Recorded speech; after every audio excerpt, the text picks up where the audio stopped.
Ako, ang Kapitan General, kinatawan ng Espanya, at ang mga miyembro ng Guardia Sibil, mga taong bayan at mga praile ay lubos na gumagalang sa akin.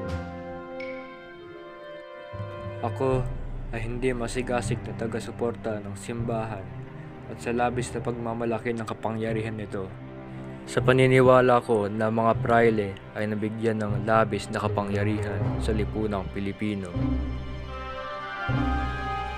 Ako, ang Kapitan General, may pinakamataas na posisyon sa Espanya at ang pinakamakapangyarihan sa bansang Pilipinas.